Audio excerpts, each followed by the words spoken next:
담뱃값 경고 그림 의무화 법안은 세수에 눈이 멀어 담뱃세만 올렸다고 비판받고 있는 정부 금연 정책의 반쪽으로 여겨져 왔지요. 지난 금요일이 돼서야 국회 법사위를 통과했는데 이 역시 반쪽일 뿐이라는 비판이 나옵니다.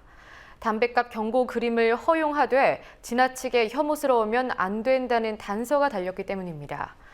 혐오감이 없으면 금연 효과가 있겠느냐, 담배 제조사의 로비 결과가 아니냐는 주장이 제기되고 있는데요.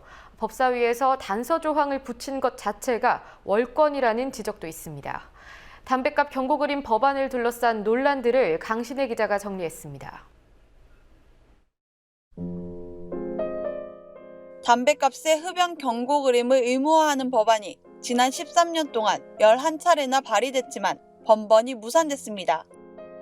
국민 건강을 위한 흡연율 감소 등을 내세워 올해 1월 정부는 담배 가격을 2,000원 인상했지만 경고 그림 의무화 법안은 통과되지 못한 상태입니다. 경고 그림 의무화 법안은 담배 제조사가 담뱃값 앞뒷면 면적의 절반 이상을 경고 그림과 경고 문구로 채우도록 하고 이를 위반한 담배 제조사는 1년 이하의 징역이나 1,000만 원 이하의 벌금형을 받을 수 있다는 내용을 담고 있습니다. 경고 그림 법안은 올해 2월 국회 보건복지위원회를 겨우 통과했지만 본회의에 상정되지 못했습니다.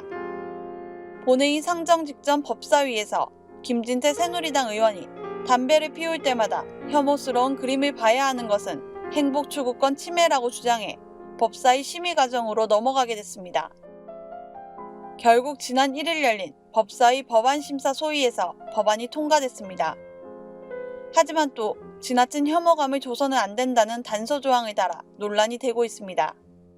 지난 2월 행복추구권 침해라고 주장한 새누리당 김진태 의원이 단서 조항을 추가한 겁니다. 법안 취지를 크게 훼손했다는 지적이 나옵니다. 또 세수가 줄어들까봐 그렇다는 비판의 목소리, 혐오감이 없으면 경고 그림이냐, 광고 그림이지 등의 비판의 소리도 나옵니다. 한국금연운동협의회는 매출 감소를 우려하고 있는 담배 제조사들이 법사위 의원실을 드나들며 로비한 결과라고 주장하기도 했습니다. 금연 정책 중 하나인 담뱃값 경고 그림의 법안의 목적은 폐암, 후두암 등 흡연이 초래한 증상을 담은 그림을 넣어 흡연 욕구를 떨어뜨리는 것입니다. 전 세계 77개국이 금연 정책으로 담뱃값의 경고 그림을 도입하는 정책을 시행하고 있고 그 결과 흡연율이 떨어졌다는 통계가 경고 그림의 효과를 증명하고 있습니다. 한편 김진태 의원이 법사위 법안심사 소위에서 단서 조항을 덧붙인 것은 월권이라는 지적입니다. 국회법을 보면 법사위는 소관 상임위에서 심사를 마친 법안이 다른 법률과 충돌하는지, 용어가 적절한지 등을 심사합니다. 법안의 본질적 내용을 수정하는 건 법사위의 일이 아니라는 겁니다. 새정치민주연합 김용익 의원은 법사위의 월권 행위를 국회 차원에서 정식으로 다루겠다고 밝혔습니다.